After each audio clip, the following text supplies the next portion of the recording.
En nuestro único sistema solar hay 9 planetas, algunos de los cuales tienen satélites girando alrededor de ellos, que no son mucho más pequeños que la Luna o Marte, y en los cuales la vida es completamente posible. Y en nuestra galaxia, según diferentes datos, se cuentan desde 100 hasta 400.000 millones de estrellas. Alrededor de cada una de ellas giran planetas, y en algunas de ellas existen condiciones para el surgimiento de la vida. Y eso es solo en nuestra galaxia. Hay cientos de miles de millones de galaxias en el universo. Por lo tanto, podemos decir con un 100% de certeza que hay vida en el universo. Y no son solo bacterias, sino también vida inteligente, incluso mucho más avanzada que la nuestra. Entonces, alguien podría haber venido a nosotros y hace mucho tiempo. ¿Por qué aún no hemos hecho contacto con ellos? O al menos no los hemos descubierto. ¿Por qué nadie ha venido a nosotros hasta ahora? O tal vez alguien ya vino, pero no lo sabemos. Estás en el canal Era de la Desconfianza con Mikhail Kalmikov, y hoy finalmente hablaremos de ellos, los extraterrestres. Esta pregunta no es tan simple como podría parecer a primera vista. En la ciencia oficial, incluso existe un término, la paradoja de Fermi, que precisamente pone de relieve este problema. Y la ciencia oficial está trabajando en ello. Se plantean hipótesis muy interesantes, por ejemplo, sobre una especie de barrera, un gran filtro que se interpone en el camino de cada civilización al alcanzar cierto punto en su desarrollo. Y tan pronto como una civilización alcanza este nivel, se destruye a sí misma o es destruida. También existe la hipótesis de la Tierra única, que sostiene que nuestro planeta es verdaderamente único. Existe la hipótesis del bosque oscuro, la migración a mundos virtuales e incluso un código ético galáctico. Leyendo todas estas hipótesis, gradualmente comienzas a atraparte pensando que estas mismas personas, las que ridiculizan las investigaciones alternativas, las que prescriben ansiosamente certificados de salud mental para ellos, están produciendo algo que va más allá del sentido común, hasta tal punto que dejas de entender cómo, en realidad, todos estos académicos adivinaron dónde está el sentido común y dónde está la esquizofrenia. ¿Cómo se diferencia la teoría del gran filtro de la fantasía de los mentalmente enfermos? ¿Y qué se puede considerar sano y qué es fantasía? Y por eso en esta película vamos a fantasear. Fantasear sobre un tema dado. Y quién sabe, quizás nuestras fantasías resulten ser un poco más cercanas a la realidad que la teoría del gran filtro de la civilización. Además, sobre la paradoja de Fermi, donde están todas las civilizaciones, ¿por qué no las vemos? Ya respondimos a esto hace 2 años, en la serie de videos ¿Quién desplazó el eje terrestre? Sí, el mismo en el que supuse el paso a través del sistema solar y la parcialidad, y nuestra acumulación local de estrellas en general, de algún objeto con una gravedad bastante fuerte, comparable en masa al Sol, o incluso superior. Y a juzgar por el hecho de que justo desde ese momento, desde el año 2020, los astrofísicos comenzaron a encontrar estos objetos inesperadamente, no estábamos lejos de la verdad con usted. Hasta el momento, los astrónomos han contabilizado 7.977 estrellas bajo este objeto. Coincide con el Sol en un 95%, y definitivamente pasó a través de la nube de Oort, es decir, a través de nuestro sistema solar hace 2,5 millones de años. Pero la búsqueda aún no ha terminado. Y, lo más probable, se encontrará no solo un candidato más adecuado.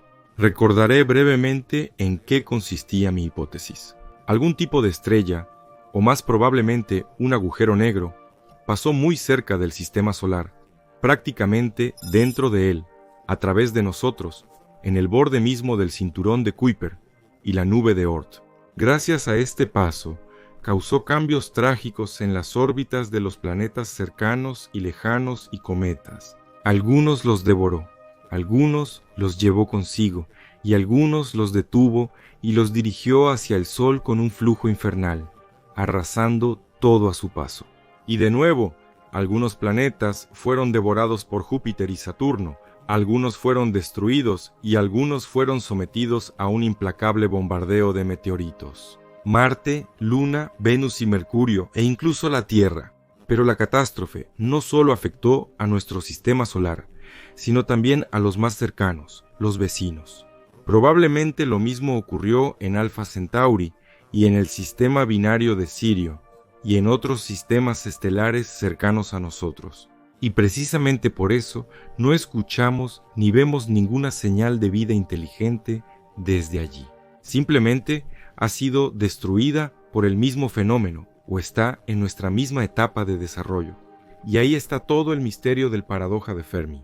Pero todo esto ya lo he contado paso a paso durante todo el año 2020, por lo que si necesitas más detalles y especificaciones, mira los videos de este periodo en mi canal. Y ahora es el momento de hablar de algo diferente, sobre las civilizaciones. Es por eso que ahora estamos fantaseando. Acto primero. Así que, antes de que comencemos a fantasear sobre extraterrestres, necesitamos determinar de dónde, exactamente, deberían haber venido a la Tierra. Es una de las preguntas más importantes, no una trivial. Y aquí está el porqué. Mira, tomemos una civilización hipotética de seres inteligentes. Si están en nuestro nivel de desarrollo o incluso más bajo, probablemente no podrán colonizar incluso la Luna, y mucho menos hablar de vuelos interestelares, eso es obvio. Para tener la posibilidad de colonizar la Luna, Marte, Venus o cualquier otro lugar dentro del sistema solar, necesitamos un salto cualitativo en el desarrollo. Debemos resolver una serie de problemas fundamentales. Primero, motores, tecnologías y combustible. Los medios modernos de transporte de personas al espacio, a la órbita o incluso más allá son extremadamente energéticos e ineficientes. Son extremadamente peligrosos tanto para las personas como para el planeta. Y consumen muchos recursos. Incluso si pudiéramos enviar, digamos, a cientos de colonos a la Luna o Marte, hay un 99% de posibilidades de que sea un boleto sin retorno. Y este final llegará muy pronto. Porque esta colonia necesitará ser abastecida regularmente con combustible, agua, alimentos, oxígeno y así sucesivamente. La menor crisis en la Tierra y los suministros de alimentos se agotarán, y con ellos la vida de los colonos. Segundo, hay que solucionar el problema de la radiación. ¿Cómo proteger de manera económica y sencilla al menos el barco y al máximo a cada astronauta individualmente, con un 100% de protección contra la dura radiación espacial? Debemos encontrar una forma de proporcionar la alimentación diaria de los astronautas durante muchos meses y a veces años de vuelo, y encontrar una forma de ponerlos a dormir, idealmente en anabiosis u otro tipo de estasis. O desarrollar nuevos motores radicales capaces de acelerar la nave a velocidades extremas. Y por supuesto necesitamos nuevos materiales, nuevas formas de trabajar con materiales y así sucesivamente. Para que los colonos puedan comenzar a construir viviendas, plantaciones para alimentos, granjas de animales, fábricas de producción de metales, extracción de combustible y así sucesivamente, tan pronto como lleguen. En este momento, todo lo que tenemos para esto son ideas fantásticas. No hay soluciones listas, ni siquiera en versiones de prueba exclusivas. Todo lo que nos ofrecen ahora es marcar el futuro con modelos 3500 de computadora y dibujos animados. Por lo tanto, no tenemos esperanzas de encontrarnos con una civilización exactamente igual a la nuestra. Si alguien llega a nosotros, estará mucho más avanzado que nosotros en desarrollo. Aunque, quién sabe, cuándo lograremos el salto tecnológico necesario. ¿Quizás mañana? Bueno, está bien. Supongamos que nuestra civilización hipotética ha resuelto todos estos problemas y, al mismo tiempo, ha descubierto el secreto de la gravedad. Se expandió afortunadamente por todo el sistema solar, construyó bases espaciales, colonizó los satélites cercanos, planetas y satélites de planetas gigantes y campos de asteroides. Aprendió a extraer energía del éter, e incluso pudo alcanzar velocidades cercanas a la velocidad de la luz. ¿Qué sigue? Después de todo, esta civilización vive solo en su propio sistema, y incluso en él, con tales velocidades, el vuelo de un planeta a otro puede llevar muchas horas, incluso a la velocidad de la luz. En realidad, la velocidad será al menos 2 veces menor y tal vez incluso menos. Y entonces, para acercarse solo al borde exterior de la nube de Oort, es decir, al límite de nuestro propio sistema solar, tendrían que volar a esa velocidad durante más de un año, tal vez 2 años, tal vez 3, porque acelerar hasta la velocidad de la luz y mucho menos superarla es imposible. Y el asunto aquí no es Einstein, sino, como descubrimos en el último video, el éter. A la velocidad de la luz, el éter simplemente no tendrá tiempo para pasar a través del barco y la tripulación, lo que por un lado creará una ola de éter comprimido frente al barco, que tiene una masa intrínseca real que crecerá cada segundo y gradualmente, y tal vez muy rápidamente, se convertirá en una pared de concreto real contra la cual el barco se aplastará en una capa delgada. Por otro lado, el éter que ha pasado a través del barco lo estirará, convirtiéndolo junto con la tripulación en una enorme masa sin forma, que estas dos fuerzas finalmente desgarrarán, aplastarán y mezclarán en una papilla, como una licuadora. Este efecto lo demuestran maravillosamente los experimentos actuales en el Gran Colisionador de Hadrones con la obtención del bosón de Higgs. De nuevo, los detalles y especificidades están en el video anterior, que se llama ¿Qué es el éter en realidad? Esto está directamente relacionado con la limitación de la velocidad máxima, la velocidad de la luz. Y es casi imposible evitar esta prohibición en nuestro universo. Es decir, por mucho que lo intentemos, para los vuelos interestelares de nuestra civilización imaginada, todavía tendríamos que pasar años, décadas, para volar de una estrella a otra. No tan mal como milenios, por supuesto, pero no podemos evitar la anabiosis. Por lo tanto, esta civilización necesariamente buscará formas, por un lado, de prolongar la vida tanto como sea posible, idealmente hasta la eternidad, y por otro lado, de preservar el cuerpo y la conciencia, posiblemente en una forma congelada o estática. Aunque al principio, un vuelo de 10 a 15 años en una dirección también será aceptable. Aproximadamente tal civilización a tal nivel de desarrollo volará hasta nosotros. Podrá volar. Y lo más importante, definitivamente vendrá de los sistemas estelares más cercanos. Dentro de, digamos, 10 a 20 años luz, los visitantes de sistemas estelares distantes podrían existir, pero nuevamente surge el problema del consumo energético. Estos visitantes podrían volar hacia nosotros puramente con fines de investigación, simplemente para entender qué se encuentra más allá de los límites de su sistema. Curiosidad, pero las migraciones globales, las conquistas espaciales y similares expansiones masivas dejan de tener sentido a estas velocidades y distancias, simplemente porque en caso de surgir problemas extraterrestres, digamos, ya existe una civilización en este sistema que podría ofrecer alguna resistencia. Incluso si está un poco menos desarrollada, la población llegará muy pronto. Los bárbaros simplemente abruman con números. Mientras tanto, mientras el mensaje de resistencia llega al puesto avanzado más cercano, mientras se prepara el refuerzo, para cuando llegue, los bárbaros podrían haber elevado su nivel tecnológico. Si no hay ninguna civilización local en la estrella objetivo, eso tampoco es una buena señal. ¿Y por qué no está? ¿Qué lo impidió? Además, el conocimiento sobre el éter, como un campo omnipresente, inevitablemente llevará a la civilización a otros descubrimientos revolucionarios. Estos descubrimientos harán que la idea de mudarse a otros sistemas estelares no solo sea factible, sino innecesaria.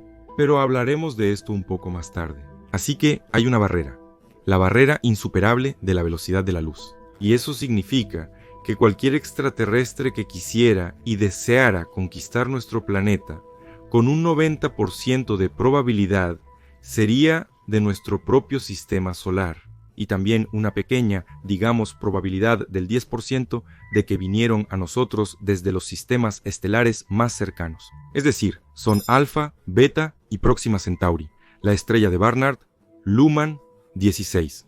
Por supuesto, Sirius, Epsilon Eridani, Procyon, Tau Ceti y así sucesivamente. Pero en este caso, no puede haber ninguna discusión sobre guerra o conquista, a menos que de nuevo sean para fines de investigación o una evacuación masiva basada en la esperanza. Pero incluso a la escala de un solo sistema solar, nuestro hogar, la migración masiva, es un paso muy difícil. Somos un ejemplo de ello. Mira, hemos habitado completamente nuestro propio planeta. Cualquier persona seleccionada al azar puede comprar tranquilamente un boleto de avión ahora mismo y en poco más de un día, cambiando de avión un par de veces, volar alrededor del planeta. La información sobre ella se propaga prácticamente de inmediato, gracias a Internet. Pero si ocurre una catástrofe, no estamos en condiciones de evacuar incluso una sola ciudad de 1 millón de habitantes de un continente a otro en un corto periodo de tiempo. Aunque esto es posible, incluso en esta etapa surgirá una gran cantidad de problemas logísticos prácticamente insolubles. Si es necesario evacuar un país entero, incluso el más pequeño, o Dios no lo quiera, un continente entero, se convertirá en un problema absolutamente irresoluble. ¿A qué me refiero con esto? A que no vale la pena considerar la visita de un extraterrestre de otros sistemas estelares con el propósito de conquista. Con el propósito de reubicación también es poco probable. En primer lugar, debido a las razones ya mencionadas, y en segundo lugar, si una civilización ha avanzado aún más y ha logrado obtener energía y materiales infinitos directamente del éter, entonces ya no tiene necesidad de estrellas o planetas. Todo lo que necesitan lo forman directamente en el espacio, en el lugar. Quizás esta es otra variante de respuesta al paradoja de Fermi. Las civilizaciones más avanzadas no necesitan comunicarse con otras. No necesitan otras estrellas, otros planetas, otras civilizaciones. Ya han alcanzado el nivel de Dios. Ahora imagina que tales civilizaciones existieron en cada o casi cada planeta de nuestro sistema. Incluso ahora, con nuestro nivel de desarrollo accesible, podríamos al menos comunicarnos entre planetas. E incluso ocasionalmente enviar algo, cualquier tipo de carga, por ejemplo. Y si el nivel tecnológico no fuera solo un poco más alto que el nuestro, podrían volar fácilmente de un lugar a otro para hacer excursiones. No hay nada fundamentalmente imposible en esto. Y de repente nos damos cuenta de que un visitante desagradable está volando hacia nuestro sistema. Un agujero negro o otra estrella. No hay nada imposible en esto tampoco. Sucede en el universo todo el tiempo y justo al lado. Ahora nos asustan activamente con la idea de que Dios no permita que haya un agujero negro cerca. Lo absorberá. La sentencia es final, no está sujeta a apelación, así que ni siquiera se atrevan a pensar en ello. No podemos reír. Cuando expresé esta idea en mis videos por primera vez hace 3 años, se desató una avalancha de histeria sobre mí. Específicamente histeria, porque ningún argumento razonable tenía efecto en las personas. Solo había un miedo pánico que oscurecía la razón y la lógica, proyectando una agresión salvaje en sus comentarios hacia el propagador del miedo, es decir, hacia mí. En realidad, un agujero negro, aunque es un objeto aterrador, sigue completamente las leyes de la física. Y si en lugar del Sol hubiera un agujero negro con la misma masa en su lugar, esto no afectaría en absoluto las órbitas de nuestros planetas. En absoluto, es decir, absolutamente. Simplemente dejaríamos de recibir calor del Sol, pero en lo demás nada sería aterrador. Lo que da miedo no es el agujero negro en sí, sino el caos que causa un objeto masivo gravitacional pasando a través del sistema solar. Y entonces ya no importa lo que fue, un malvado agujero negro o un segundo sol amigable. El caos habría sido casi igual. La diferencia probablemente solo estaría en que definitivamente notaríamos la estrella en primer lugar. Por cientos, si no miles de años antes de la aproximación. Eso es uno. Y dos, otra estrella habría traído a nuestro sistema mucha más muerte que un agujero negro. Al menos gracias a que habría aumentado la cantidad de radiación que recibirían los planetas. Con una alta probabilidad, simplemente habría quemado todos los planetas junto con nosotros, sin siquiera acercarse a ellos. Con un agujero negro tal infierno no habría ocurrido. Sin embargo, por alguna razón, tememos mucho más a los agujeros negros. Así que el peligro apareció de repente. Lo más probable es que este agujero negro mantuviera su invisibilidad, incluso estando ya en la nube de Oort, a menos que los planetas y asteroides, cometas, comenzaran a experimentar anomalías gravitacionales inexplicables a medida que se acercaba, algo que continúa ocurriendo actualmente. De hecho, todos han oído hablar del desconocido planeta 10, que los astrónomos están buscando ahora y no pueden encontrar, entendiendo perfectamente que sin él no podrían existir tales anomalías en las órbitas de los planetas como las que existen ahora. Sin embargo, para no asustarnos, la llaman modestamente Planeta 10. Aunque, a juzgar por la influencia que ejerce sobre los objetos distantes en el cinturón de Kuiper, su masa es al menos 2 veces mayor que la de Júpiter, y probablemente mucho más grande. Pero por alguna razón no la vemos. Es lo que es, seguimos. Y solo entonces, cuando nuestro agujero negro entró en el cinturón de Kuiper, fue posible determinar con precisión sus dimensiones, masa y trayectoria de vuelo. Pero ya era bastante tarde. Destrozó todas las órbitas de los cometas y asteroides distantes. Parte de ellos capturó. La otra parte dirigió una corriente destructiva a través de todo el sistema hacia el Sol. Algunos planetas los desvió de sus órbitas. Chocaron unos con otros, como resultado de lo cual los planetas distantes como Saturno y Júpiter aumentaron drásticamente en tamaño, convirtiéndose en gigantes gaseosos, simplemente tragándose varios planetas vecinos. Como resultado de la maniobra gravitacional mutua entre el Sol y el agujero negro, todo el sistema solar cambió la inclinación de la eclíptica, el eje de rotación de todos los planetas se desplazó y el propio sistema solar recibió un giro de aproximadamente 60 grados con respecto al plano de la eclíptica de nuestra galaxia. Ya hemos hablado en detalle sobre todo esto con ustedes hace 3 o 4 años en los ciclos Apocalipsis Inadvertido y quién desplazó el eje de la Tierra.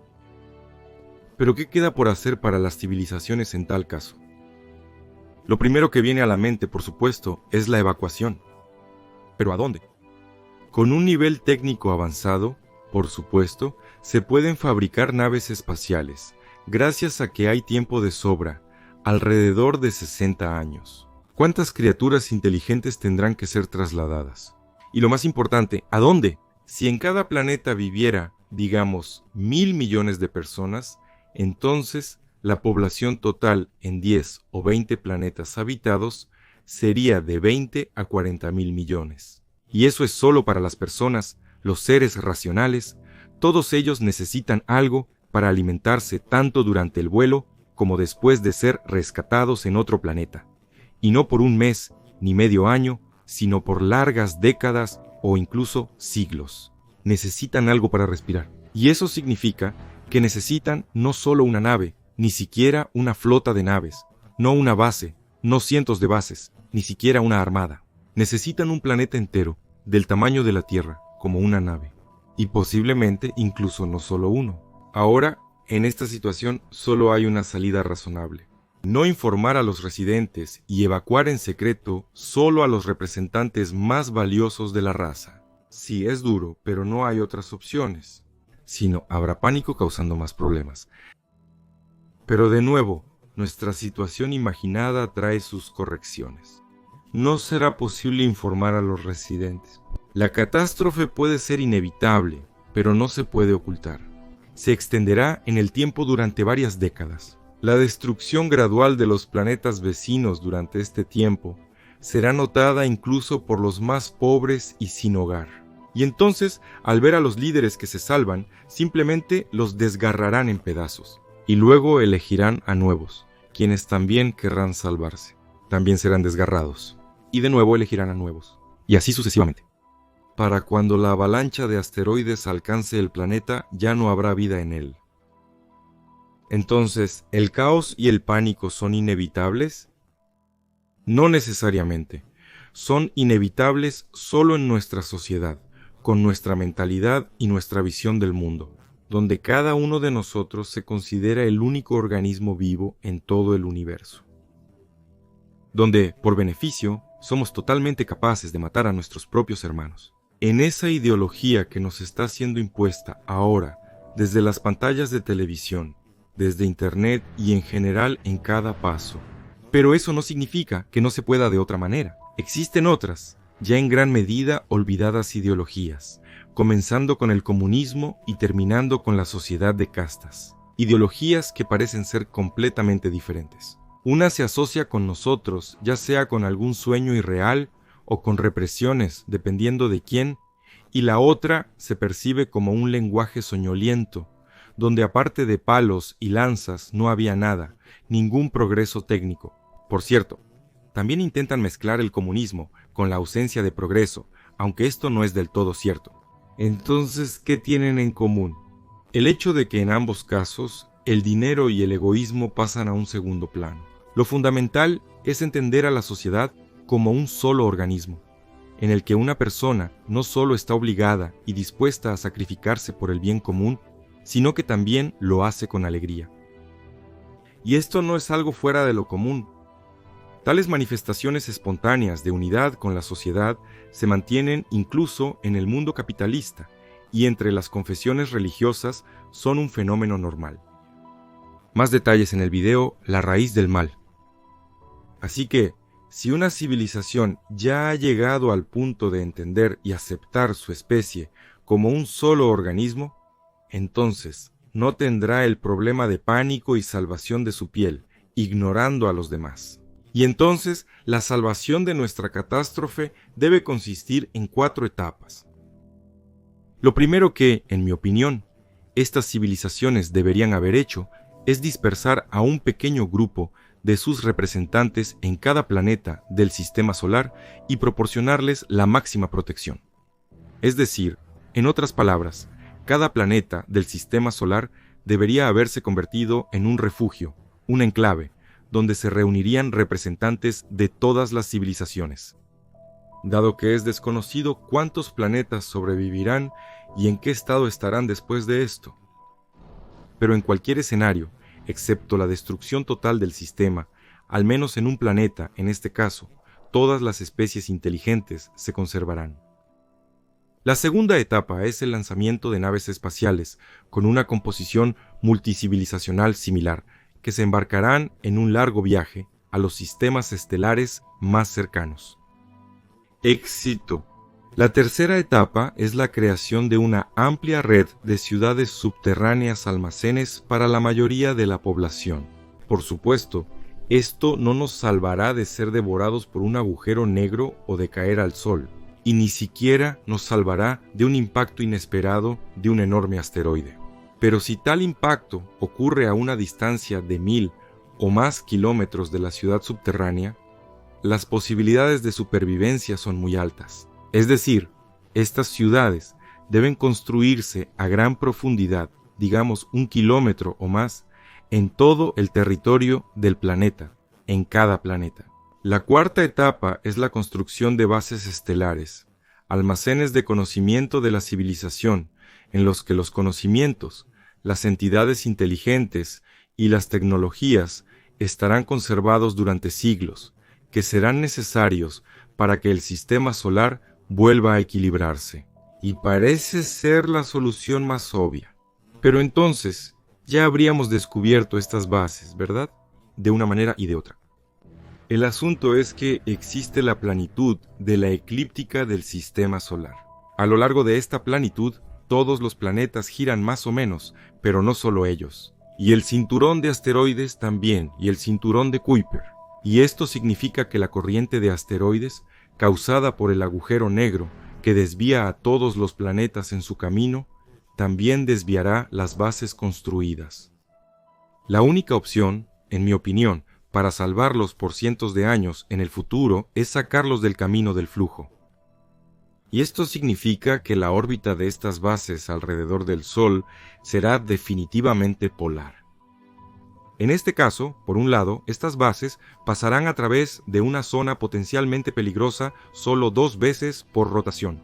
Y por otro lado, será muy difícil encontrar estas bases si se buscan en el plano habitual de vuelo de los cuerpos espaciales, y muy fácil si simplemente se mira hacia arriba, allí donde usualmente está vacío y desierto. Bueno, vamos a comprobarlo. Si tengo razón, el descubrimiento de una base espacial o incluso varias bases de civilizaciones anteriores es solo una cuestión de tiempo. Solo necesitamos encontrar objetos en el sistema solar con una órbita polar en relación al Sol.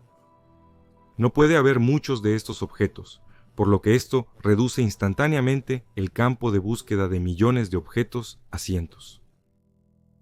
Después de excavar un poco en toneladas de referencias espaciales sobre cuerpos pequeños en el sistema solar y establecer un algoritmo de búsqueda, descubrimos que de los aproximadamente 1,5 millones de cuerpos pequeños conocidos en el sistema solar, solo alrededor de 3,000 tienen una órbita con un ángulo de inclinación de más de 60 grados. De estos, es necesario seleccionar aquellos cuyas órbitas están lo más cerca posible del círculo. Esto es absolutamente antinatural, ya que para ocupar una órbita similar es necesario dar al cuerpo un impulso correctivo preciso al menos 3 veces. Muy preciso, dirigido y muy fuerte, en los lugares exactamente designados y en el tiempo exactamente designado. En otras palabras, el objeto en tal órbita debe tener un motor, lo que significa que tal objeto solo puede ser artificial y sí, tal objeto realmente fue encontrado, solo uno de 1,5 millones, que se ajusta perfectamente a nuestras condiciones y cuya órbita simplemente es imposible en condiciones naturales. Además de él, hay otros 4 que también se acercan bastante a la descripción. En total, 5 objetos en el sistema solar que con un 99% de probabilidad son bases extraterrestres de civilizaciones. Al final del video, les diré qué objetos son, sus coordenadas y nombres en la base de datos de la Administración Nacional de la Aeronáutica y del Espacio y en general en los mapas estelares y manuales. Y nosotros con ustedes volvemos al tercer paso, al que implica la construcción de ciudades subterráneas y cierta criogenización de cuerpos, más precisamente, su inmersión en algún tipo de estasis. Hay muchas razones para esto. En primer lugar, el cuerpo en estado estático no envejece, no requiere mucha comida, agua, aire, no es tan exigente con la comodidad. Y por supuesto, permite existir mucho más tiempo, cientos, miles de veces. En segundo lugar, de esta manera aseguramos la preservación individual, incluso si el almacén general con tales sarcófagos está dañado. Por supuesto, se necesitará personal de servicio, pero solo un poco. Se pueden cambiar los turnos periódicamente, despertarse y volver a entrar en sueño estasis. O incluso se puede confiar todo a los robots. Pero eso es cuestión de preferencia. Yo no confiaría todo solo a los robots. Y aquí vemos la primera analogía paradójica con lo que se describe con lo que existe en la realidad. En primer lugar, el rito religioso es muy similar al culto al cargo, en el que muchas religiones entierran los cuerpos de sus parientes muertos en tumbas o sarcófagos, con la esperanza de alguna resurrección. Exactamente la resurrección física, es decir, directamente en la forma en que la persona murió. Estoy de acuerdo, pero la similitud con el proceso de congelación en criostasis o anabiosis es simplemente del 100%. Además, vemos una enorme cantidad de fortalezas estelares en el planeta. A veces en esos lugares a los que ninguna armada puede llegar. A veces incluso con enormes pozos de minas que se adentran en las profundidades de la Tierra, construidos con tecnologías que son difíciles de acceder para nosotros incluso ahora. Sabemos de muchas ciudades subterráneas, también construidas por quién sabe quién, cuándo y por qué. Por ejemplo, la ciudad turca de Derinkuyu en Capadocia. Hasta ahora no se ha investigado ni siquiera el 20% de él. Y este no es el único ciudad subterránea conocida que conduce a lo desconocido. Tales ciudades o entradas a ellas existen en todo el planeta. Otra ciudad similar se encuentra en Perú, no muy lejos de Sacsayhuamán. También hablé de esto en uno de mis primeros videos. Justo detrás de la famosa muralla megalítica se encuentra no solo la ciudad de Cusco, sino todo un complejo de templos de los antiguos incas, que más tarde fue destruido, o más probablemente, simplemente renombrado por los españoles en varios templos. La Catedral de la Asunción de la Santísima Virgen María, el templo de la Iglesia de la Compañía de Jesús, la Iglesia del Triunfo, y así sucesivamente. Tenga en cuenta que esta ciudad, la muralla y los templos fueron construidos por un solo gobernante, Manco Cápac, en el año 1200, de inmediato, de una vez. Y al mismo tiempo, él se convirtió en el progenitor de toda la conocida tribu de los incas, que duró solo 300 y pocos años, hasta que llegaron los conquistadores españoles y exterminaron a casi toda la población. Los incas que quedaban, ubicados a 70 kilómetros al norte de Sacsayhuamán, en el pequeño pueblo de Machu Picchu, en la cima de la montaña, desaparecieron repentinamente en un instante, dejando al mundo el misterio de su desaparición. En realidad, el misterio aquí es mucho mayor. Por ejemplo, ¿cómo pudieron los indígenas desnudos y desarmados construir estructuras tan fundamentales en las montañas como la fortaleza de Sacsayhuamán y la ciudad de Cusco? ¿Por qué en 300 años no dominaron ni las armas, ni la escritura, ni siquiera la rueda? ¿Por qué construyeron tan pocas ciudades en 300 años? ¿Cómo lograron construir el pequeño pueblo de Machu Picchu en la cima de la montaña? ¿Y para qué? El lugar allí es muy difícil de acceder. La defensa contra los españoles podría haber sido bastante fácil de organizar, pero ni siquiera intentaron hacerlo. Es absolutamente claro que alguien los estaba guiando, el que controlaba todas las tecnologías. Y los propios incas no necesitaban tener este conocimiento para hacerlo. De manera similar, las civilizaciones que sobrevivieron se desarrollaron en otras partes del mundo, como en India o Asia. Y allí, en ambos lugares, vemos construcciones fundamentales que ocultan ciudades subterráneas no muy lejos, y al mismo tiempo, una cultura muy poco desarrollada en términos militares y técnicos. Como si vivieran dentro de sus propios límites, sin intentar ir más allá, como si el planeta estuviera dividido entre varias civilizaciones bajo los términos de algún acuerdo interno. De la misma manera, los centros de civilización surgieron específicamente en Egipto, Asia Menor, Europa y posiblemente Siberia.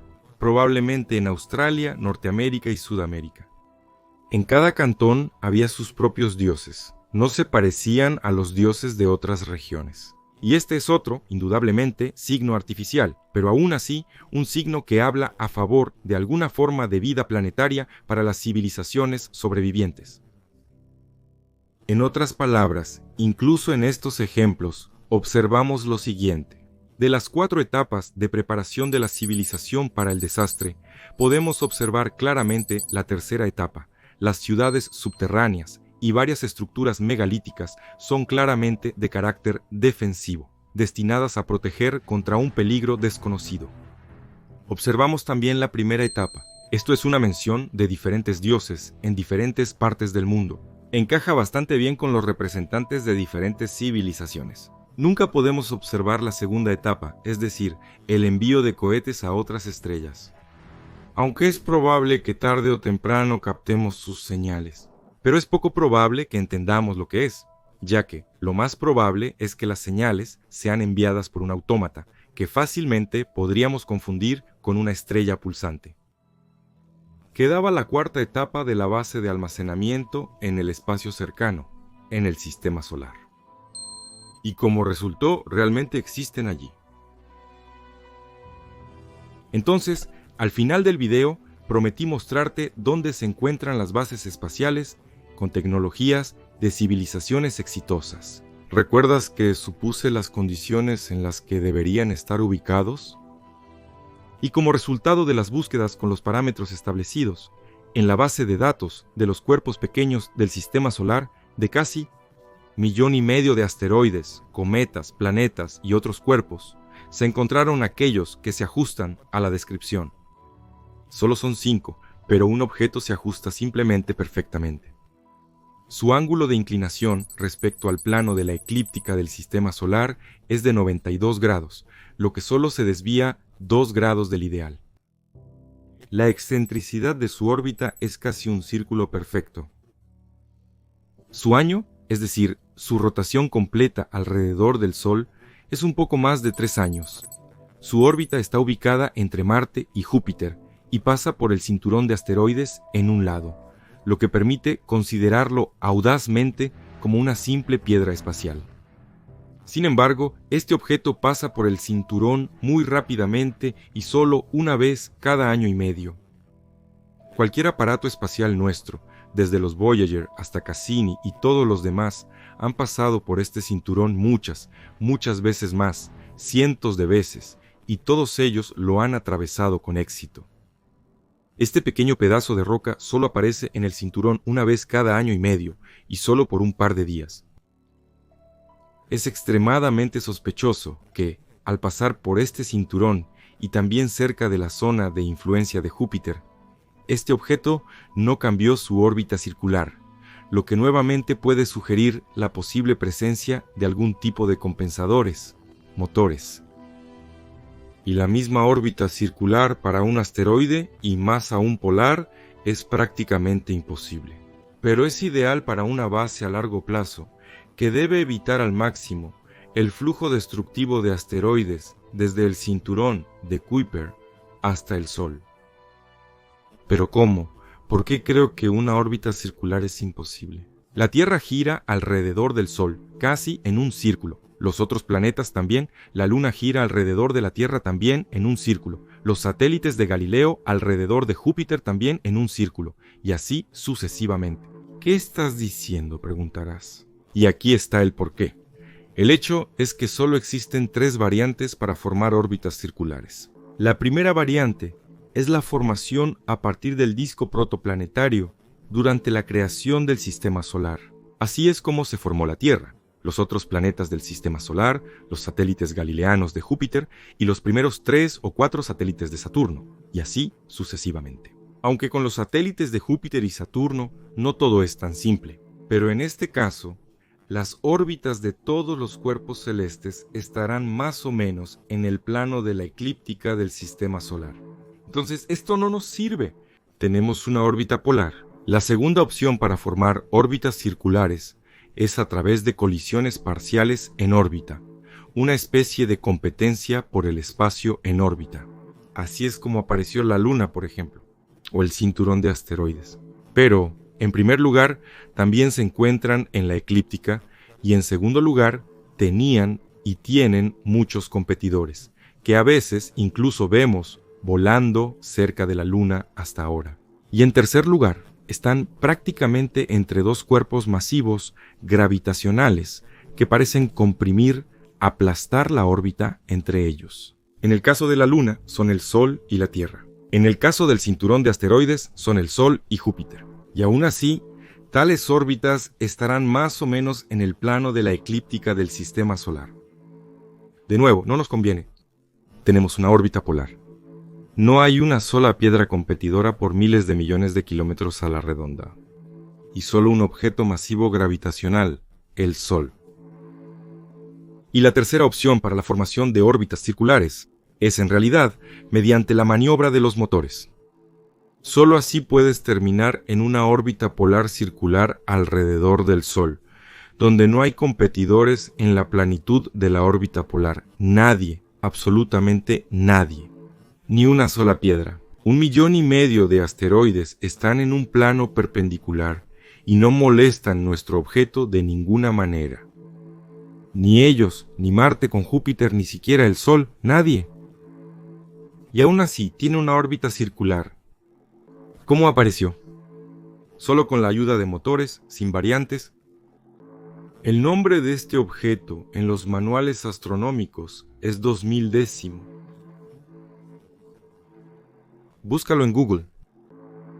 También hay 4 objetos más con datos similares. Sin embargo, la inclinación de sus órbitas aún no es perfecta, lo que podría indicar una coincidencia real, en la que personalmente tengo dudas, o que estas bases fueron las primeras en ser creadas, incluso antes de que el agujero negro se acercara al sistema solar. Aunque quizás me equivoque.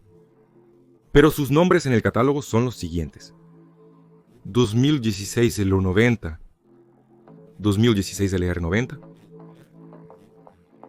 2018 XC6 2023 KQ5, XC6 2023 KQ5. Como pueden ver, todos ellos fueron abiertos hace poco tiempo. Y eso implica que espero que no sean los últimos. ¿Habrá más? Bueno, nosotros continuamos.